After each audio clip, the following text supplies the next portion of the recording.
Hello everyone. Welcome to For Nurses Preparation YouTube channel. I'm Neeraj Kumar Kathal. Today is 8th May 2023. Let's begin today's MCQ session for upcoming AIMS NORCET exam.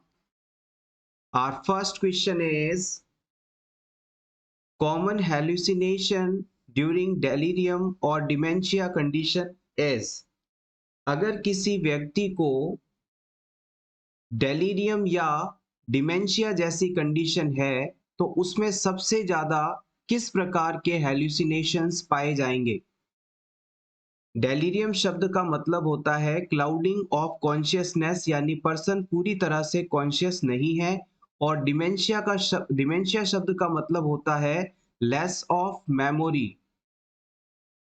अब इस patient को कौन से hallucination सबसे ज्यादा होंगे ये आपको सेलेक्ट करना है। Visual, auditory, gustatory, tactile. यहां पर सही जवाब होगा ऑप्शन ए, विजुअल हेल्यूसिनेशन। जब भी पर्सन डेलीरियम या डिमेंशिया जैसी कंडीशन में होता है तो उसे कुछ ऐसी चीजें दिखाई देने लगती हैं जो वास्तव में वहां है ही नहीं।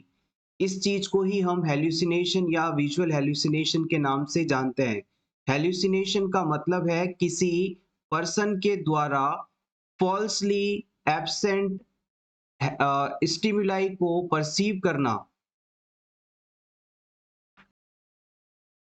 Next question is tuberculin test denotes.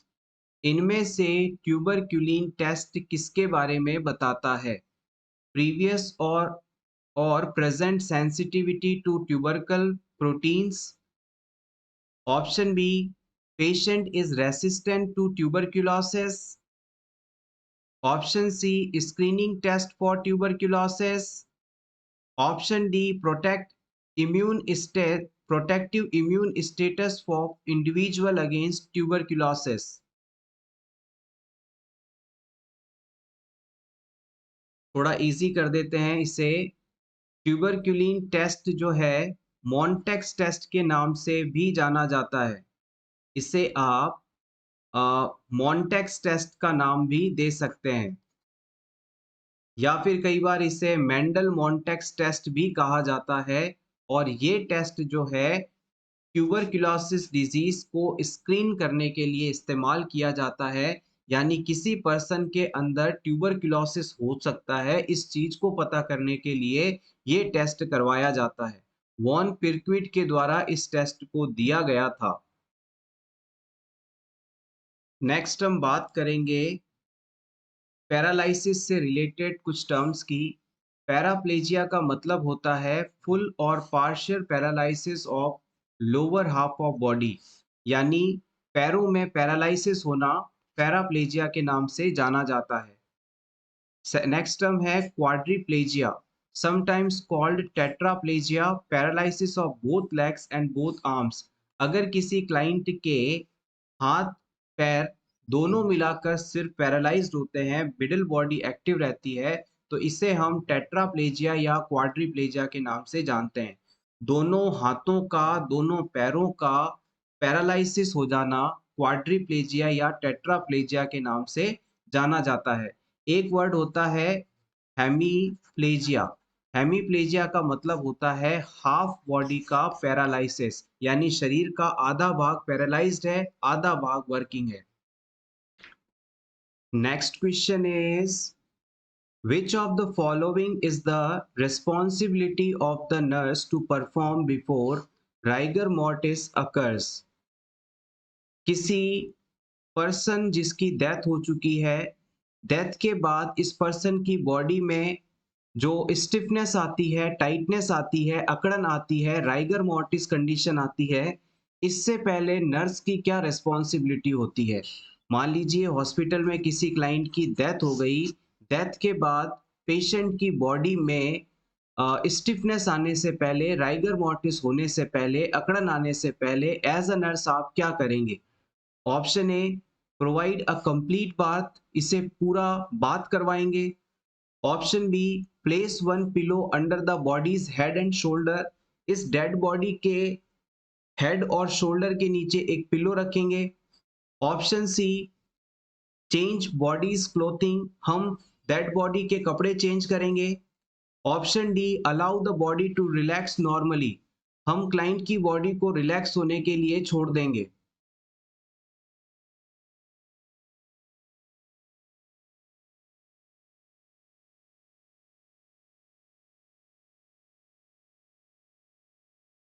The right answer is option B. यहाँ पर ऑप्शन बी को हम बिल्कुल सही आंसर मानेंगे। ऐसा इसलिए क्योंकि जब पर्सन की डेथ हो जाती है तो उसकी बॉडी के अंदर ब्लड का सर्कुलेशन रुक जाता है और शरीर की जिन ब्लड वेसल्स में जिन एरियाज के अंदर ब्लड मौजूद है वहीं पर उसकी क्लॉटिंग होने लगती है, वहीं पर ब्लड सेटल डाउन होने लगता है और इस वजह से बॉडी के उस एरिया का कलर भी बदलने लगता है। तो हम इस पेशेंट में जैसे ही डेथ हो जाएगी उसमें सर्कुलेशन रुकेगा, उसके बाद इसके हेड और शोल्डर के नीचे तकिया लगा देंगे, पिलो प्लेस कर देंगे। इससे क्लाइंट के हेड, फेस और नेक वाले एरिया से ब्लड जो है लोअर बॉडी के अंदर चला जाएगा और फेस पर किसी भी प्रकार का एबनॉर्मल डिस्कलरेशन देखने को नहीं मिलेगा। फेस क्लाइंट का नॉर्मल ही रहेगा। क्लाइंट में डेड बॉडी के बाद फेशियल कलर चेंज ना हो जाए, एबनॉर्मेलिटी ना शो हो, इस चीज को सेटल करने के लिए हेड और शोल्डर एरिया के नीचे पिलो लगाया जाता है। ये नर्सेस की रिस्पॉन्सिबिलिटी है। इसके बाद नर्सेस कभी भी डेड बॉडी को पूरी तरह से बाथ नहीं करवाती हैं, उसे क्लीन नहीं करती हैं, स्नान नहीं करवाती हैं। अगर ट्रीटमेंट के दौरान बॉडी के कुछ हिस्सा हिस्से जो कि सॉइल्ड हैं, किसी सिक्रीशन या किसी सब्सटेंस से गंदे हुए हुए हैं, तो उन पार्ट्स को सिर्फ नर्स क्लीन कर सकती है, पूरी बॉडी को क्लीन करना आवश्यक नहीं है। ये काम डेथ के बाद में मॉर्टेशियन का होता है। हॉस्पिटल में जो मॉर्टिशियन होता है वो डेड बॉडी को कंप्लीटली वॉश करता है। थर्ड ऑप्शन में कहा गया था कि हम क्लाइंट की बॉडी के क्लोथ्स चेंज करेंगे, ये चीज की जा सकती है, लेकिन यहाँ पर प्रायोरिटी वाइज आपको ऑप्शन बी पहले सेलेक्ट करना था, इसलिए हमने ऑप्शन सी को गलत माना है। जब भी क्लाइंट की डेथ हो जाती है तो इसकी डेड बॉडी को रैप करने से पहले, कफन में लपेटने से पहले हम उसके गाउन को चेंज करते हैं, नया गाउन पहनाते हैं, क्लीन गाउन पहनाते हैं और उसके फेस को, माउथ को और आईज को क्लीन करते हैं। क्लाइंट को डेथ के बाद में नया गाउन पहनाया जाता है, क्लीन गाउन पहनाया जाता है और उसके आईज को और माउथ को क्लोज किया जाता है। ये हमारी रिस्पॉन्सिबिलिटी है। Next question is, a client receiving morphine sulfate should be observed for, अगर किसी क्लाइंट को मॉर्फिन सल्फेट ड्रग दी जा रही हो तो उन इनमें से किस फाइंडिंग के लिए क्लाइंट को लगातार ऑब्जर्व करते रहना चाहिए? Respiratory depression, blood dyscrasias, gastritis, jaundice. The right answer is option A, respiratory depression. Morphine sulphate opioid group की पेन किलर मेडिसिन है, एनाल्जेसिक एजेंट है, जो कि हमारे सेंट्रल नर्वस सिस्टम में मौजूद ओपियोइड रिसेप्टर से जाकर जुड़ती है और एनाल्जेसिक इफेक्ट प्रोड्यूस करती है, यानी क्लाइंट को पेन से रिलीफ प्रोवाइड करती है। इस ड्रग को देने के बाद हमारा जो सेंट्रल नर्वस सिस्टम है कहीं न कहीं अपनी एक्टिविटी को कम कर देता है, यानी डिप्रेस हो जाता है, जिसके कारण क्लाइंट के अंदर रेस्पिरेशन भी हल्का होने लगता है, क्लाइंट का रेस्पिरेशन कम होने लगता है, रेस्पिरेटरी डिप्रेशन होने लगता है। अगर किसी क्लाइंट को अगर मॉर्फिन ज़्यादा मात्रा में दे दिया जाए, ओवरडोज़ कर दी जाए, तो इसके कारण क्लाइंट का जो रेस्पिरेटरी डिप्रेशन है बहुत ज़्यादा सीवियर हो जाएगा और क्लाइंट के लंग्स बिल्कुल काम करना बंद कर देंगे, जिससे क्लाइंट की डेथ हो जाएगी। और इसी वजह से हम लगातार मॉर्फिन जिन पेशेंट्स को दिया जाता है, उसमें रेस्पिरेशन को चेक करते रहते हैं। मॉर्फिन सल्फेट की यदि किसी क्लाइंट को ओवरडोज हो जाती है, ज़रूरत से ज़्यादा आपने उसे दे दिया है, टॉक्सिसिटी डेवलप हो गई है, क्लाइंट कहता है वो सांस नहीं ले पा रहा है, तो इसके मॉर्फिन ड्रग के इफेक्ट को खत्म करने के लिए यहाँ पर एंटीडोट के रूप में हम नैलोक्सोन का इस्तेमाल करते हैं। नैलोक्सोन ड्रग का इस्तेमाल करते हैं, कई बार इसे नैलोक्सोन के अलावा नार्केन नाम से भी पूछ लिया जाता है। आपसे पूछा जा सकता है what is the antidote for opioid toxicity or morphine sulfate toxicity, then you should answer naloxone or narcan. Next question is other name of herpes zoster infection is, इनमें से herpes zoster infection को आप और किस नाम से भी जानते हैं? Shigella, shingles, varicella, variola.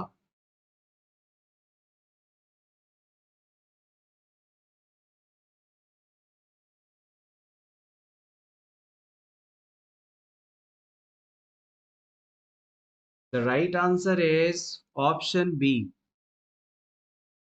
सिंजल्स कह दीजिए या हर्पिस जोस्टर इन्फेक्शन कह दीजिए, दोनों का ही मतलब एक ही है और ये एक वायरल इन्फेक्शन है।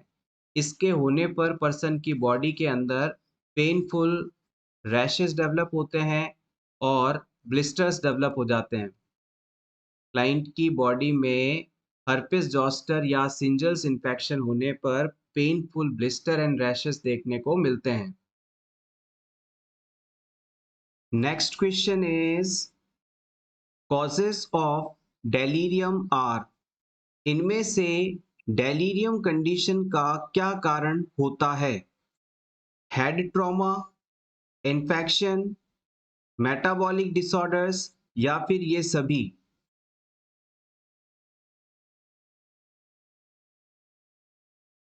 डेलीरियम शब्द का मीनिंग आप यहां पर नोट कर लीजिएगा, क्लाउडिंग ऑफ कॉन्शियसनेस, यानी पर्सन पूरी तरह से होश में नहीं है, उसे हर चीज में डाउट है, ये चीज डेलीरियम है। और इस कंडीशन के होने के लिए ये सभी कारण रिस्पॉन्सिबल हो सकते हैं। एक बार रिवाइज कर लेते हैं सभी चीजों को। क्लाउडिंग ऑफ कॉन्शियसनेस या डेलीरियम के कारणों में सबसे इंपॉर्टेंट है हाइपर पायरेक्सिया, यानी बहुत तेज बुखार होना। उसके अलावा अल्कोहल विड्रॉल में भी डेलीरियम हो सकता है। ड्रग के साइड इफेक्ट के साथ, ड्रग विड्रॉल के साथ, सेप्सिस कंडीशन होने पर यानी ब्लड इंफेक्शन होने पर, सर्जरी के बाद हेड ट्रॉमा होने पर, सेरिब्रल हाइपोक्सिया होने पर यानी ब्रेन के टिश्यूज में ऑक्सीजन की कमी होने पर, एसिड बेस इम्बैलेंस होने पर, इलेक्ट्रोलाइट इम्बैलेंस होने पर, इन सभी सिचुएशन के अंदर डेलीरियम जैसी कंडीशन हो सकती है, यानी पर्सन अपनी कॉन्शियसनेस को थोड़ा खो देता है। Next question is a patient is admitted with primary hyperparathyroidism condition. Which of the following symptoms are characterized by primary hyperparathyroidism condition? देखिए, थोड़ा सा यहाँ पर एक्स्ट्रा डिस्कशन कर लेते हैं। हाइपर पैराथायरॉयडिज्म शब्द का मतलब होता है कि हमारी जो butterfly shaped para thyroid gland है, बटरफ्लाई शेप्ड जो थायराइड ग्लैंड है, इसके पोल पर संख्या में 4 पैराथायरॉयड ग्लैंड्स पाई जाती हैं। हमारी थायराइड ग्लैंड के पोल्स पर 4 पैराथायरॉयड ग्लैंड्स पाई जाती हैं और ये पैराथायरॉयड ग्लैंड अपने सिक्रीशंस को बढ़ा दें, अपने हार्मोन्स का प्रोडक्शन बढ़ा दें, तो इस कंडीशन को हम हाइपर पैराथायरॉयडिज्म कंडीशन कहते हैं। अब ये जो हाइपर पैराथायरॉयडिज्म कंडीशन 2 प्रकार से हो सकती है। एक होता है प्राइमरी हाइपरथायरॉयडिज्म और दूसरा होता है secondary hyper parathyroidism condition. Primary hyper parathyroidism condition के अंदर इन पैराथायरॉयड ग्लैंड्स का जो साइज होता है वो नॉर्मल से बढ़ जाता है। यानी जैसे मान लीजिए ये पैराथायरॉयड ग्लैंड का साइज था, अचानक किसी कारण से इस ग्लैंड का साइज बढ़ गया जिससे कि एक्सेसिव हार्मोन का प्रोडक्शन होने लग जाता है। दूसरा होता है type secondary hyper parathyroidism condition. इसके अंदर किसी और डिजीज के होने के बाद पैराथायरॉयड ग्लैंड अपना प्रोडक्शन बढ़ा देती है, एक्टिविटी बढ़ा देती है, तो ये प्राइमरी और सेकेंडरी हाइपर पैराथायरॉयडिज्म कंडीशन होती हैं। अब आपको बताना है कि अगर किसी क्लाइंट की पैराथायरॉयड ग्लैंड बहुत ज़्यादा हार्मोन बना रही है यानी हाइपर पैराथायरॉयडिज्म कंडीशन है, तो इनमें से कौन सी फाइंडिंग देखने को मिलेगी? पॉलीफेजिया, पॉलीयूरिया, पॉलीडिप्सिया या डायरिया।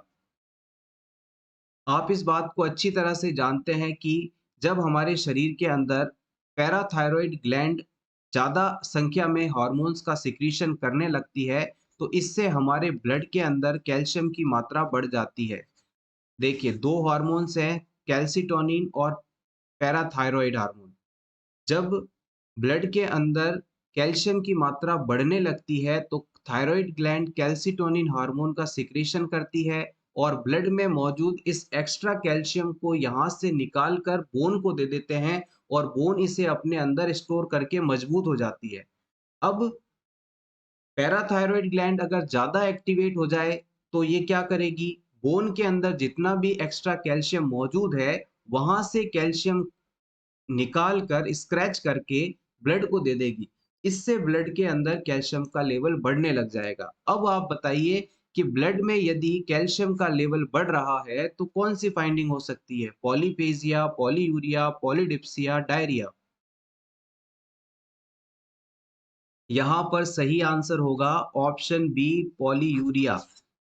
हाइपर पैराथायरॉयडिज्म कंडीशन होने पर यूरिन आउटपुट बढ़ जाता है, पॉलीयूरिया कंडीशन देखने को मिलती है। इसके अलावा हड्डियों से सारा कैल्शियम निकाल के ब्लड में भेज दिया गया है, तो हड्डियां कमजोर हो जाएंगी, यानी ऑस्टियोपोरोसिस हो सकता है, वीक बोन हो सकता है। इसके अलावा ब्लड के अंदर जब कैल्शियम नॉर्मल से ज्यादा है, तो ये स्टोन बना देगा, पथरी बना देगा, किडनी स्टोन हो जाएंगे। क्लाइंट को एक्सेसिव कैल्शियम की प्रेजेंस के कारण बहुत ज़्यादा यूरिन पास करना पड़ेगा। इसके अलावा स्टमक पेन यानी एब्डोमेन पेन हो सकता है क्लाइंट को। इसके अलावा क्लाइंट को वीकनेस फील हो सकती है।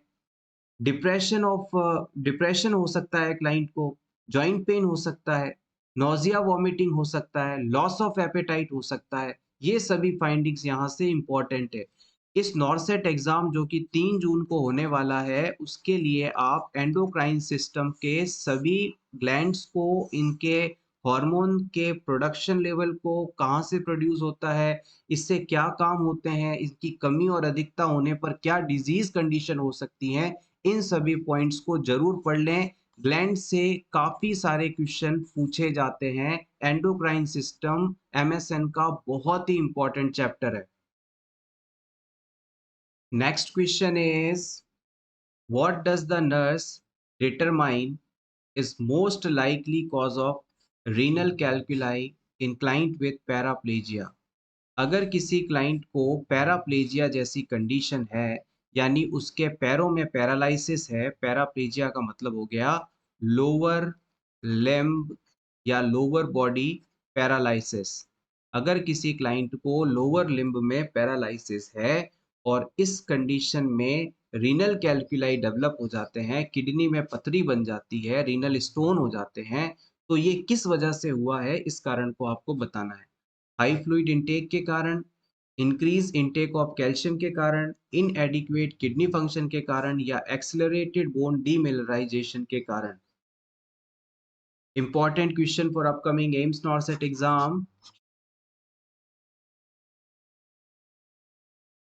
यस, यहाँ पर आपका ऑप्शन 4 बिल्कुल सही आंसर है। Option 4 is the right choice. जब कोई व्यक्ति लंबे समय से बेड पर लेटा हुआ है, उसके पैरों में मूवमेंट नहीं है, उसके पैर पैरालाइज्ड हैं, पैर काम नहीं कर रहे हैं, तो पैरों में मूवमेंट नहीं होने के कारण, prolonged inactivity of lower limbs के कारण, यहाँ की जो बोन है उससे जितने भी मिनरल्स हैं, कैल्शियम आदि निकल कर ब्लड में चले जाएंगे और ब्लड में कैल्शियम का लेवल बढ़ जाएगा और इसके कारण किडनी में पथरी होगी। जब हमारे शरीर का कोई हिस्सा या हम खुद अगर पूरे ही दिन लेटे रहते हैं बेड पर, किसी भी तरह की फिजिकल एक्टिविटी नहीं करते, तो हमारी बोन से जो कैल्शियम है धीरे-धीरे निकल कर ब्लड में चला जाएगा और आपने अगर फ्लूइड इनटेक प्रॉपर नहीं किया, तो ये कैल्शियम किडनी में जाकर इकट्ठा होने लगेगा, जिससे रीनल स्टोन की कंडीशन देखने को मिल सकती है। तो याद रखिएगा, प्रोलॉन्ग इनएक्टिविटी के कारण बोन डीमिनरलाइजेशन होता है, जिसकी वजह से रीनल स्टोन हो जाते हैं, किडनी में पथरी हो जाती है, रीनल स्टोन बन जाते हैं। अगर क्लाइंट हाई फ्लूइड इंटेक करता है तो कैल्शियम को बॉडी से बाहर निकाल दिया जाएगा और स्टोन नहीं बनेंगे, ये कारण नहीं हो सकता। अगर आपने कैल्शियम ज़्यादा लिया तो हो सकता है कि आपको पथरी हो जाए, ये बात सही है, लेकिन आपको यहाँ पर पैराप्लेजिया से रिलेटेड आंसर चुनना था, इसलिए हमने ऑप्शन डी को चुना। इनएडिक्वेट किडनी फंक्शन में ये चीज़ हो सकती है, लेकिन हमें आंसर पैराप्लेजिया के रिगार्डिंग सुनना था, तो ये चीज़ सही है। इनएडिक्वेट किडनी में जो किडनी की फंक्शनिंग है वो रुक जाती है, क्लाइंट में यूरिन प्रोडक्शन नहीं हो पाता, ये मेन इफेक्ट यहाँ पर देखने को मिलता है। Next question is laryngospasm with stridor is common in, इनमें से किस कंडीशन के होने पर लैरिंगोस्पाज्म और स्ट्राइडर कंडीशन देखने को मिलती है? हाइपरनेट्रीमिया होने पर, हाइपोनेट्रीमिया होने पर, हाइपरकैल्सीमिया होने पर और हाइपोकैल्सीमिया होने पर। थोड़ा-सा अगर आप चीज़ों को सोचेंगे तो इज़िली इस क्वेश्चन के आंसर तक पहुँच पाएँगे। हमारे बॉडी में किस सब्सटेंस की कमी के कारण स्पाज़्म जनरेट होते हैं, ये आपके लिए एक हिंट की तरह है। यस, एग्ज़ैक्टली यहाँ पर आप बिल्कुल सही हैं अब। Option D is correct here. जब भी किसी क्लाइंट की बॉडी में कैल्शियम का लेवल नॉर्मल से कम होता है तो इस कंडीशन में बॉडी में स्पाज्म आते हैं और टिटैनी जैसी कंडीशन डेवलप हो जाती है, जिसमें आप चॉस्टिक और प्रोसेसिव साइन को चेक कर सकते हैं। ये चीज हम कई बार डिस्कस कर चुके हैं, इसलिए यहाँ इसे रिवाइज नहीं करेंगे।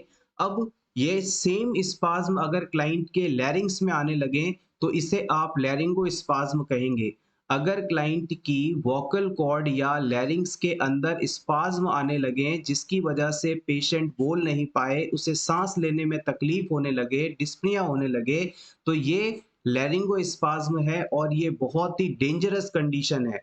जब भी क्लाइंट को लैरिंगो स्पाज्म होगा यानी उसका एयरवे ऑब्स्ट्रक्ट होगा, तब उसके अंदर से high pitched musical sound generate होगी, प्रोड्यूस होगी, इसे हम स्ट्राइडर के नाम से जानते हैं।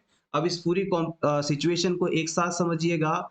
अगर किसी क्लाइंट की बॉडी के अंदर कैल्शियम का लेवल नॉर्मल से कम होता है तो इस सिचुएशन में क्लाइंट के वोकल कॉर्ड और लैरिंग्स के अंदर स्पाज्म आते हैं, जिसके कारण क्लाइंट बोल नहीं पाता और उसे सांस लेने में दिक्कत होने लगती है, और क्लाइंट जब सांस लेता है तो एक high pitched musical sound generate होता है जिसे स्ट्राइडर कहते हैं।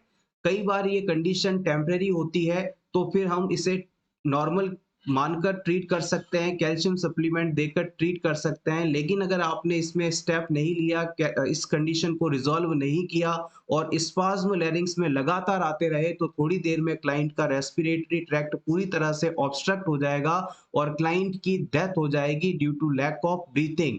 तो इस कंडीशन को आप बहुत ही सीरियस मानकर ट्रीट करिएगा। कैल्शियम की कमी सिर्फ हाथ पैरों में स्पाज्म या ऐंठन नहीं लाती है, लैरिंग्स एयरवे भी इससे ब्लॉक हो सकता है। Next question is which of the following is an expected reaction from the client who just had been who has just been told by the physician that a tumor is malignant and has metastasis into several organs? किसी patient को doctor ये बताता है कि आपको malignant tumour है और ये कैंसर अब शरीर के दूसरे अंगों तक भी फैल चुका है। इस सिचुएशन में क्लाइंट के द्वारा सबसे पहले क्या रिस्पॉन्स दिया जाएगा? Option A, crying uncontrollably, client बहुत ज़्यादा क्राई करेगा, रोएगा। Option B, criticising medical care, hospital वालों को बुरा-भला कहेगा, क्रिटिसाइज़ करेगा। Option C, refusing to visit visitors, वो अपने मिलने-जुलने वालों से मिलना से मना कर देगा। Option D, asking for additional medical consultation, वो कुछ और टेस्ट करवाने के लिए इस चीज़ का सही पता लगाने के लिए कहेगा। बेसिकली यहाँ पर कुबलर-रॉस के ग्रीव प्रोसेस से इस क्वेश्चन को फ्रेम किया गया है। दाब द वर्ड आपने शुरू सुना होगा। जिसके अंदर ग्रीफ प्रोसेस में क्लाइंट को कुल 5 स्टेजेस से होकर गुजरना पड़ता है और जब इसकी शुरुआत होती है तो क्लाइंट इस सिचुएशन को डिनायल करता है, वो मानने से मना कर देता है कि उसे ऐसा कुछ नहीं है। क्लाइंट कहेगा आपकी रिपोर्ट गलत है, आपने टेस्ट सही तरीके से नहीं कहा किया, मुझे ऐसी कोई सिचुएशन नहीं है, आप झूठ बोल रहे हैं। ये इसके द्वारा किया जाने वाला फर्स्ट एक्शन है। Next question is which of the expected outcome of pursed lip breathing for a client with emphysema? अगर किसी क्लाइंट को एम्फाइसीमा डिजीज कंडीशन हो जाती है, तो उसे पर्स्ड लिप ब्रीथिंग क्यों करवाई जाती है, ये आपको बताना है। एम्फाइसीमा के पेशेंट में पर्स्ड लिप ब्रीथिंग कराने का मेन पर्पस, मुख्य उद्देश्य क्या है, ये आपको बताना है। Options are to increase oxygen intake को बढ़ाना। Option B, strength the diaphragm, diaphragm जो रेस्पिरेटरी मसल है उसको उसकी ताकत को बढ़ाना। Option C, strengthen the intercostal muscles, ribs के बीच के जो मसल्स हैं इंटरकोस्टल मसल्स, इन्हें मजबूत करना। Option D, promote elimination, gaseous elimination को बढ़ाना।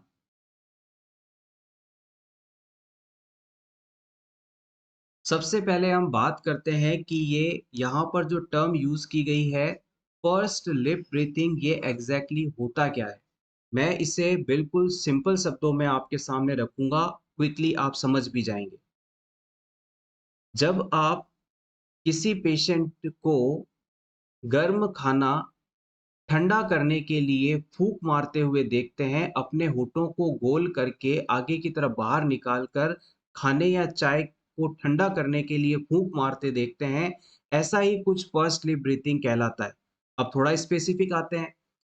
आप किसी पेशेंट को बिल्कुल कमर सीधी कर कर बैठने के लिए कहें और उसे कहें कि आप अपने शोल्डर्स को बिल्कुल ढीला छोड़ दें, रिलैक्स कर दें। अब जितना ज़्यादा आप अपने लंग्स के अंदर एयर को फ़िल कर सकते हैं, नोज़ के थ्रू उसे इन्हेल करें। यानी नाक से आपको साँस लेकर फेफड़ों में पूरी हवा भर लेनी है। अब अपने होठों को पर्स्ड पोजीशन में लाना है, यानी जैसे चाय को ठंडा करने के लिए आप फूँक मारते हैं, होठों को बाहर गोल बनाकर रखते हैं, ऐसे होठों को बना लें। अब धीरे-धीरे होठों के थ्रू सारी एयर जो आपने लंग्स में भरी थी, उसे बाहर निकाल दें। ये पर्स्ड लिप ब्रीथिंग कहलाती है। एम्फाइसीमा वाले पेशेंट को नोज से इंस्पायरेशन करके पर्स्ड लिप बनाकर माउथ से एयर को बाहर निकालना पर्स्ड लिप ब्रीथिंग कहलाता है। और जब कोई एम्फाइसीमा का पेशेंट इस एक्सरसाइज को बार-बार दोहराता है, तो एयर जो है उसके लंग्स में मौजूद एल्वियोलाइज के अंदर रुकती नहीं है, सारी एयर वहाँ से बाहर निकलने लगती है और यही हम चाहते हैं कि क्लाइंट के अंदर गैसेस का रिटेंशन ना हो, सारी एयर वहाँ से बाहर निकले ताकि बॉडी में कम से कम CO2 का रिटेंशन हो। यही हमें चाहिए और यही इस क्वेश्चन का आंसर भी है। एम्फाइसीमा कंडीशन का मतलब होता है जो क्लाइंट के लंग्स के अंदर छोटी-छोटी एयर सैक्स हैं, बॉल्स हैं, एल्वियोलाइज़ हैं, वो डैमेज हो जाती हैं और इन डैमेज्ड एल्वियोलाई के अंदर एयर फँसने लगती है, रुकने लगती है, जिससे प्रॉपर गैसियस एक्सचेंज नहीं हो पाता और क्लाइंट में CO2 की मात्रा बढ़ती रहती है। जब हम क्लाइंट को पर्स्ड लिप ब्रीथिंग करवाते हैं, तो इन एल्वियोलाइज़ पर प्रेशर पड़ता है और इनमें हवा रुक नहीं पाती, सारी गैस का एलिमिनेशन हो जाता है, सारी गैस, सारी CO2 यहाँ से बाहर निकल आती है, यही हमें चाहिए होता है। होपफुली अब आप चाय को ठंडा कैसे करते हैं, आई मीन पर्सनली ब्रीथिंग कैसे करते हैं, इस चीज़ को भूलेंगे नहीं। एम्फाइसीमा में ये क्यों करवाया जाता है, इसे भी नहीं भूलेंगे। Next question is the PLISSIT model is for, इनमें से प्लिसिट मॉडल किससे संबंधित है? सेक्स थेरेपी से, स्पिरिचुअल थेरेपी से, फैमिली थेरेपी से या फिर बिहेवियरल थेरेपी से?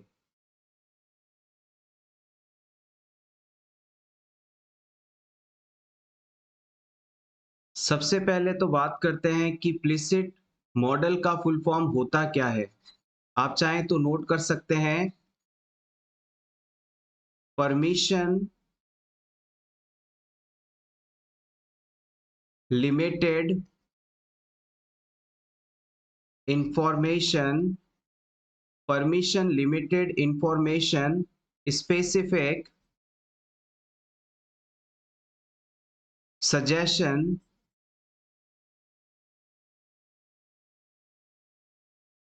इंटेंसिव थेरेपी, इंटेंसिव थेरेपी, ये फुल फॉर्म होता है प्लिसिट का। Permission limited information specific suggestion intensive therapy.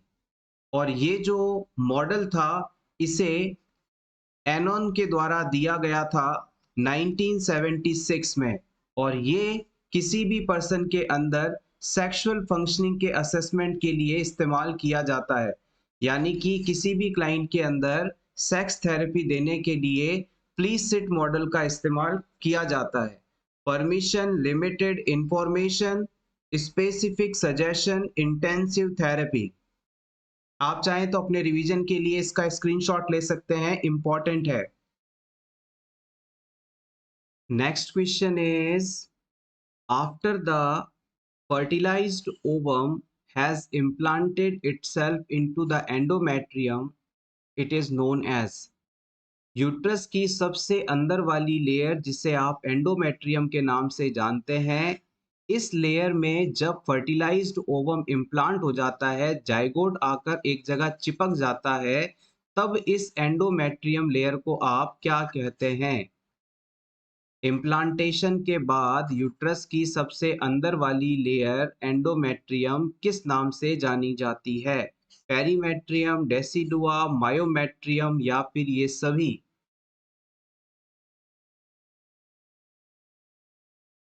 Yes, exactly, option B is correct here. इसे हम डेसिडुआ के नाम से जानते हैं। फर्टिलाइज्ड ओवम एंडोमेट्रियम में जब इम्प्लांट हो जाता है, तो यूट्रस की इस अंदर वाली लेयर को हम डेसिडुआ का नाम देते हैं। Next question is, when is the most appropriate time for a woman to perform breast self examination? किसी वुमेन को ब्रेस्ट सेल्फ एग्जामिनेशन करने का सबसे सबसे सही समय कौन सा होता है? Option A, first day of menstrual period, 1 week after the start of menstrual period, just before the time of intercourse, any convenient time of month. यहाँ पर सही आंसर माना जाएगा ऑप्शन बी को। ऐसी कोई भी वुमेन जिसमें मेंस्ट्रुअल साइकिल चल रहा है, वो मेंस्ट्रुअल ब्लीडिंग होने के लगभग 3 से 5 दिन बाद, या यूं कहें फर्स्ट वीक के बाद, 1 हफ्ते बाद, किसी निश्चित दिन पर ब्रेस्ट सेल्फ एग्जामिनेशन कर सकती है। और हर महीने उसे इसे करना चाहिए। इससे हम ब्रेस्ट कैंसर को अर्ली स्टेज में पकड़ सकते हैं, डिटेक्ट कर सकते हैं, डायग्नोज कर सकते हैं। अब बात करते हैं सेकंड कंडीशन की। अगर किसी वुमेन को मेनोपॉज हो चुका है, यानी उसमें अब मेंस्ट्रुअल साइकिल नहीं आता है, तो ऐसी वुमेन महीने में किसी भी दिन, किसी भी एक फिक्स तारीख को ब्रेस्ट सेल्फ एग्जामिनेशन रेगुलर करना चाहिए, कर सकती है। ब्रेस्ट सेल्फ एग्जामिनेशन मेंस्ट्रुअल के 1 हफ्ते बाद करने का सबसे बड़ा कारण ये है कि इस समय जो ब्रेस्ट होते हैं, वो ज़्यादा टेंडर नहीं होते, लंपी नहीं होते, आसानी से इसे परफॉर्म किया जा सकता है। इंडिया के अंदर और जितने भी डेवलपिंग कंट्रीज़ हैं, डेवलप्ड कंट्रीज़ हैं, उनके अंदर अब ब्रेस्ट कैंसर बहुत ज़्यादा तेज़ी से फैल रहा है। आपसे यदि पूछ लिया जाए कि सबसे ज़्यादा इंडिया में फीमेल कैंसर कौन-सा होता है, तो आप बताएँगे breast cancer. Next question is, Red Ribbon Express is related to इनमें से रेड रिबन किससे संबंधित है? मलेरिया अवेयरनेस से, एड्स अवेयरनेस से, कैंसर अवेयरनेस से या पोलियो अवेयरनेस से?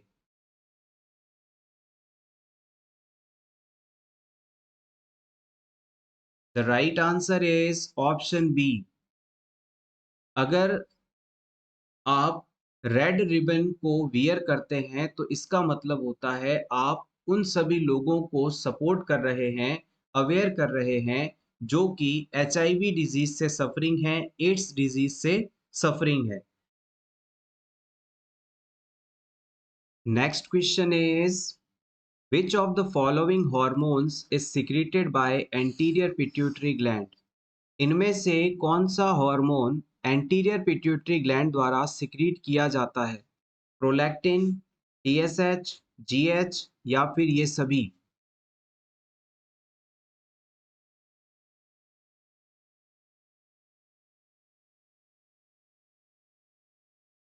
Yes, option D is correct here. Anterior pituitary के द्वारा ये सभी हार्मोन सिक्रीट किए जाते हैं। आइए क्विकली रिवाइज कर लेते हैं हमारी जो पिट्यूटरी ग्लैंड है उसके एंटीरियर पार्ट द्वारा कौन से हार्मोन सिक्रीट किए जाते हैं। सबसे पहले एसीटीएच यानी कि एड्रीनोकॉर्टिकोट्रोपिक हार्मोन, फिर टीएसएच यानी थायराइड स्टिमुलेटिंग हार्मोन, फिर एलएच यानी ल्यूटिनाइजिंग हार्मोन, फिर फॉलिकल स्टिमुलेटिंग हार्मोन एफएसएच, फिर प्रोलैक्टिन, फिर उसके बाद ग्रोथ हार्मोन और फिर मिलेनोसाइट स्टिमुलेटिंग हार्मोन। इस तरह से टोटल 7 हार्मोन्स यहाँ से सिक्रीट किए जाते हैं। हमारी जो पिट्यूटरी ग्लैंड होती है वो उसके 2 लोब्स होते हैं, एक होता है एंटीरियर लोब और एक होता है पोस्टीरियर लोब। एंटीरियर लोब के द्वारा ये सभी हार्मोन सिक्रीट किए जाते हैं। ये सातों हार्मोन जो हैं एंटीरियर पार्ट ऑफ पिट्यूटरी द्वारा सिक्रीट किए जाते हैं। पोस्टीरियर पार्ट की बात की जाए तो यहाँ से एंटी डायूरेटिक हार्मोन और ऑक्सीटोसिन नाम के 2 हार्मोन सिक्रीट किए जाते हैं। एडीएच को हम वैसोप्रेसिन के नाम से भी जानते हैं। Next question is which is the most serious complication caused by bolus administration of KCl? अगर किसी क्लाइंट को आप पोटेशियम क्लोराइड बिना डिसॉल्व किए एक साथ बहुत ज्यादा मात्रा में आईवी रूट से एडमिनिस्टर कर देते हैं तो इससे मोस्ट सीरियस कॉम्प्लिकेशन कौन सा हो सकता है? Option A arrhythmia and cardiac arrest, option B respiratory depression, option C paralytic ileus, option D ये सभी।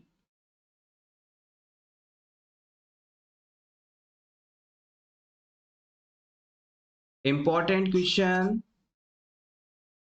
यस एग्जैक्टली, यहां पर ऑप्शन ए सही आंसर माना जाएगा। अगर किसी क्लाइंट को आप बिना डिसॉल्व किए रैपिडली हाई अमाउंट में पोटेशियम क्लोराइड दे देते हैं तो ये तुरंत आपके हार्ट को जाकर ब्लॉक कर देगा, हार्ट के अंदर एरिथमिया या कार्डियक अरेस्ट जैसी कंडीशन कर देगा। इसलिए हमेशा इस बात को ध्यान रखिएगा, कभी भी क्लाइंट को केसीएल का इंजेक्शन बिना डिसॉल्व किए, बिना इन्फ्यूजन पंप की मदद के नहीं लगाएंगे।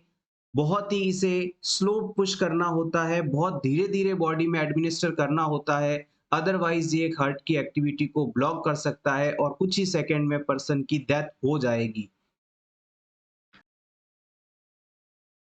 Next question is bluish discoloration of the cervix during pregnancy is known as।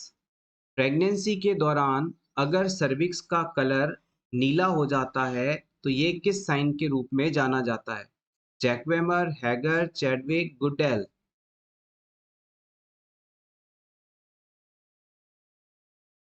Mostly हम जैकवेमर साइन और चैडविक साइन को एक जैसा मानकर ही आंसर करते हैं, लेकिन इस क्वेश्चन को इसलिए यहाँ डिस्कस किया जा रहा है क्योंकि आप इस साइन के अंदर थोड़ा डिफरेंस है उसे मेमोराइज कर लें। जब भी आपसे सर्विक्स के ब्लूइश डिस्कलरेशन होने के बारे में पूछा जाता है तो आप हमेशा इसे चैडविक साइन का नाम देंगे। प्रेगनेंसी के दौरान सर्विक्स का नीला हो जाना चैडविक साइन के नाम से जाना जाता है। सर्विक्स का नीला पड़ जाना चैडविक साइन के रूप में जाना जाता है, जबकि प्रेगनेंसी के दौरान जो वेजाइना की म्यूकस मेम्ब्रेन है, उसका पर्पलिश डिस्कलरेशन जैक्वाइमर साइन के रूप में जाना जाता है। यहाँ पर आप चाहें तो थोड़ा-सा नोट कर लीजिएगा। Purplish purplish means violet colour का, बैंगनी कलर जिसे आप बोलते हैं, पर्पलिश या वॉयलेट कलर आप लिख सकते हैं। पर्पलिश और purplish colour of mucous membrane of vagina. Pregnancy के दौरान वेजाइना की म्यूकस मेम्ब्रेन का बैंगनी कलर का हो जाना, वॉयलेट या पर्पल कलर का हो जाना जैक्वेमर साइन के रूप में जाना जाता है। होपफुली अब आप इस चीज में कंफ्यूज नहीं होंगे। सर्विक्स का नीला पड़ जाना चैडविक साइन है और वेजाइना की म्यूकस मेम्ब्रेन का पर्पलिश हो जाना जैक्वेमर साइन के रूप में जाना जाता है। गुडेल साइन की बात करें तो softening of the cervix, pregnancy के दौरान सर्विक्स जो है सॉफ्ट दिखाई देता है, सॉफ्ट महसूस होता है, इसे हम गुडेल साइन के रूप में जानते हैं। हैगर साइन का मतलब होता है जो सर्वाइकल इस्थमस पार्ट है उसका सॉफ्ट हो जाना। Next question is the nurse is caring for a patient with peripheral vascular disease. To correctly assess the oxygen saturation level, the monitor may be placed on. अगर मान लीजिए किसी client के अंदर पेरिफेरल वेस्कुलर डिजीज है, यानी body की periphery areas के अंदर जो ब्लड वेसल्स हैं वहां तक प्रॉपर ब्लड सप्लाई नहीं पहुंच रही है, तो इस सिचुएशन में क्लाइंट का ऑक्सीजन सैचुरेशन लेने के लिए जो पल्स ऑक्सीमीटर है उसे आप शरीर के किस हिस्से में लगाएंगे? एब्डोमेन में, एंकल में, ईयरलोब में या चिन में? पेरिफेरल वैस्कुलर डिजीज होने पर शरीर के जो एक्सट्रीमिटीज के हिस्से हैं वहां तक प्रॉपर ब्लड सप्लाई नहीं पहुंचती। अगर आप इस हिस्सों से ऑक्सीजन सैचुरेशन लेवल लेंगे तो वो गलत मिलेगा आपको। तो इस सिचुएशन में आप पल्स ऑक्सीमीटर को कहां पर लगाएंगे?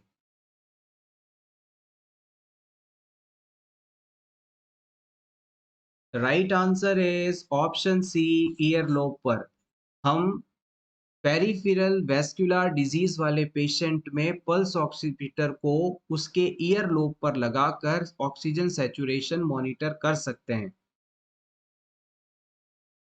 Next question is a client has a total hip replacement, which clinical indicator of pulmonary embolism indicate that the plan to prevent post-operative thrombus formation has been ineffective?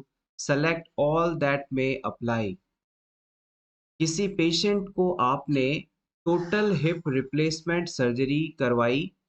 अब इस surgery के बाद client में pulmonary embolism condition यदि develop हो जाती है, तो इस सिचुएशन में कौन-कौन से ऑप्शंस यहाँ पर देखने को मिलेंगे, इसे आपको सेलेक्ट करना है। यहाँ पर एक से ज़्यादा सही ऑप्शंस मौजूद हैं। एक बार फिर से समझिएगा, पल्मोनरी एम्बोलिज्म कंडीशन होने पर क्लाइंट में कौन-कौन सी फाइंडिंग देखने को मिल सकती है, ये आपको बताना है। Option 1, flushing of the face. Option 2, unilateral chest pain. Option 3, elevation of temperature. Option 4, sudden onset of shortness of breath. Option 5, pain rating increase from 2 to 8 in hip. सबसे पहले तो आप ये समझिए कि पल्मोनरी एम्बोलिज्म क्या होता है। हमारे हार्ट को ब्लड सप्लाई पहुंचाने वाली पल्मोनरी आर्टरी में यदि किसी क्लॉट के कारण ब्लॉकेज हो जाए और ब्लड आगे लंग्स तक नहीं पहुंच पाए, तो ये कंडीशन पल्मोनरी एम्बोलिज्म कहलाती है। हमारे लंग्स को ब्लड सप्लाई पहुंचाने वाली ब्लड वेसल यानी पल्मोनरी आर्टरी के अंदर क्लॉट के कारण रुकावट आ जाए और ब्लड लंग्स तक नहीं पहुंच पाए, जिससे क्लाइंट को चेस्ट पेन हो, शॉर्टनेस ऑफ ब्रीथ हो, कफिंग हो, तो ये कंडीशन पल्मोनरी एम्बोलिज्म है। और अगर इसका प्रॉपर ट्रीटमेंट नहीं हुआ तो ये डेथ का भी बड़ा कारण बन सकती है। अब बताएं कि कौन सी कंडीशन इससे संबंधित है। ऑप्शन 1 में कहा गया है फ्लशिंग ऑफ फेस, यानी पेशेंट का चेहरा पूरा लाल हो जाएगा। क्या ऐसा होगा? नहीं। यहाँ पर ये ऑप्शन आपका गलत है। Flushing of face pulmonary embolism condition से रिलेटेड नहीं है। अब ऑप्शन 2 की बात करते हैं, यूनिलैटरल चेस्ट पेन। एक तरफ के चेस्ट में दर्द होगा, एक तरफ के लंग्स एरिया में पेन होगा। क्या ये होगा? Yes, it is found. Option 2 यहाँ पर सही माना जाएगा। जिस तरफ के लंग्स में ब्लड सप्लाई नहीं पहुंचेगी, वहां पर इस्चीमिया कंडीशन होगी और इस वजह से क्लाइंट के उस तरफ के चेस्ट में पेन देखने को मिलेगा, यूनिलैटरल पेन देखने को मिलेगा। नेक्स्ट हम बात करते हैं ऑप्शन 3 की, एलिवेशन ऑफ टेम्परेचर। क्या इस कंडीशन में बॉडी टेम्परेचर बढ़ेगा? नहीं। पल्मोनरी एम्बोलिज्म में बॉडी टेम्परेचर का एलिवेशन नहीं देखा जाता। नॉर्मल बात की जाए तो बॉडी टेम्परेचर इन्फेक्शन होने पर बढ़ता है। नेक्स्ट हम बात करते हैं ऑप्शन 4 की, sudden onset of shortness of breath. क्या अचानक से क्लाइंट को सांस लेने में तकलीफ होने लगेगी? देखिए, जब क्लाइंट के लंग्स के अंदर प्रॉपर ब्लड ऑक्सीजन के साथ नहीं पहुंचेगा, तो हमारे लंग्स बॉडी में ब्लड के अंदर ऑक्सीजन को नहीं पहुंचा पाएंगे और शरीर के अंदर जब ऑक्सीजन वाला ब्लड पूरी तरह से नहीं पहुंच पाएगा तो क्लाइंट का सैचुरेशन लेवल कम होने लगेगा, ब्लड में ऑक्सीजन की कमी होने लगेगी और ऑक्सीजन की कमी होते ही क्लाइंट का जो रेस्पिरेटरी सिस्टम है और तेजी से काम करने लगेगा और क्लाइंट में शॉर्टनेस ऑफ ब्रीथ जैसी कंडीशन देखने को मिलेगी, डिस्पनिया, टैकिपनिया जैसी कंडीशन देखने को मिलेगी। तो ये ऑप्शन आपका बिल्कुल सही है। एक बार फिर से रिवाइज कर लेते हैं इस चीज को। जब क्लाइंट के अंदर पल्मोनरी एम्बोलिज्म कंडीशन हो जाएगा तो क्लाइंट का जो कैपिलरी परफ्यूजन है वो ब्लॉक हो जाएगा और कैपिलरी परफ्यूजन कम होने के कारण ऑक्सीजन सैचुरेशन कम होगा, जिससे क्लाइंट को shortness of breathe, dyspnoea, tachypnoea ये सभी फाइंडिंग्स देखने को मिलेंगी। ऑप्शन 5 के अंदर कहा गया है पेन रेटिंग इंक्रीज हो जाएगी 2 से 8 तक हिप एरिया में। देखिएगा, पल्मोनरी एम्बोलिज्म कंडीशन लंग्स से संबंधित है, तो यहाँ पर हिप पेन होना इससे बिल्कुल भी संबंधित नहीं है। हाँ, अगर चेस्ट एरिया के पेन की बात की जाती तो शायद हम इस ऑप्शन को सही मान लेते। तो यहाँ पर ऑप्शन नंबर 2 और ऑप्शन नंबर 4 दोनों ही सही हैं। Next question is vitamin which helps in wound healing. घाव भरने के लिए कौन सा विटामिन जरूरी होता है? The right answer is option B.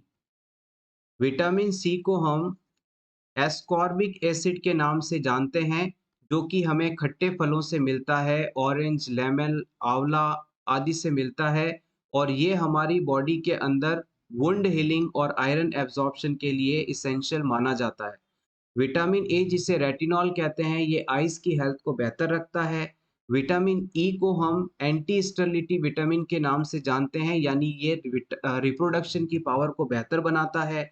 Vitamin के को हम एंटी हेमरेजिक विटामिन के नाम से जानते हैं, क्योंकि ये लीवर के अंदर क्लॉटिंग फैक्टर्स का निर्माण करवाता है, जिससे ब्लीडिंग होने की रिस्क खत्म हो जाती है। Next question is, if somebody is bleed from the nose, the first step should be. अगर किसी क्लाइंट को एपिस्टैक्सिस हो रहा है, नोज ब्लीडिंग हो रही है, तो सबसे पहले एज अ नर्स आप क्या करेंगे? आइस पैक अप्लाई करेंगे, प्रेस द नोज, नोज को दबाएंगे, ब्रीथ फ्रॉम नोज, नाक से सांस लेने को कहेंगे, sneeze out and collect blood. हम पेशेंट को जोर से छींकने के लिए कहेंगे और जो ब्लड आएगा उसे कलेक्ट कर लेंगे। Yes, the right answer is option B, press the nose. जब भी क्लाइंट को नोज ब्लीड होती है, नाक से खून आता है, नक्सीर आती है, एपिस्टेक्सिस कंडीशन होती है, तो सबसे पहला स्टेप होता है क्लाइंट की नोज को प्रेस किया जाए और उसके हेड को आगे की तरफ झुकाकर उसे बिठा दिया जाए। आपको क्लाइंट की नेक को फ्लेक्स करवाना है, नोज को प्रेस करना है और इस पोजीशन में क्लाइंट को कम से कम 5 से 10 मिनट तक रखना है। इसके बाद मोस्टली नोज ब्लीडिंग रुक जाता है। Next, angiotensinogen produced by liver and is found continuously circulating into the plasma। हमारे लीवर के द्वारा एंजियोटेंसिनोजन का सिक्रीशन किया जाता है। एंजियोटेंसिन या एंजियोटेंसिनोजन एक केमिकल सब्सटेंस है जो कि ब्लड वेसल्स को नैरो रखता है, यानी सिकोड़ कर रखता है, और ब्लड वेसल के सिकुड़ने के कारण, नैरो होने के कारण हमारा जो ब्लड प्रेशर है वो बढ़ता है। तो याद रखिएगा, angiotensinogen secreted by liver and it causes blood vessels to constrict और narrow and it causes increase in BP. Next question is the best position for a patient after hemorrhoidectomy। किसी client को हेमरॉइड्स थे, यानी piles था, और इस piles operation के बाद यानी हेमरॉइडेक्टोमी के बाद पेशेंट को कौन सी पोजीशन दिया जाना बेस्ट माना जाता है? सुपाइन, फॉवलर्स, ट्रेंडलनबर्ग या फिर sideline? The right answer is option D. Haemorrhoidectomy procedure के बाद सर्जिकल साइट पर किसी भी प्रकार का स्ट्रेस ना हो, प्रेशर ना लगे, इस चीज से बचने हेतु हम क्लाइंट को साइड लाइन या प्रॉन पोजीशन देते हैं। या तो आप पेशेंट को साइड लाइन पोजीशन दे दीजिए या फिर प्रॉन पोजीशन दे दीजिए। इसमें क्लाइंट को एकदम कंफर्टेबल फील होता है। यहाँ पर चाहें तो आप नोट कर सकते हैं, prone and side line both can be given after the haemorrhoidectomy procedure. So everyone, ये था हमारा आज का वीडियो जिसमें हमने एम्स नॉरसेट एग्जाम के रिगार्डिंग कुछ इंपॉर्टेंट एमसीक्यूज को डिस्कस किया। होपफुली आपको आज का ये सेशन अच्छा लगा होगा। क्लास अच्छी लगी हो तो प्लीज़ इसे लाइक कर दीजिएगा और इसी तरह के रेगुलर वीडियोस देखने के लिए for nurses preparation YouTube channel को जरूर सब्सक्राइब करें। Thank you so much once again, best of luck.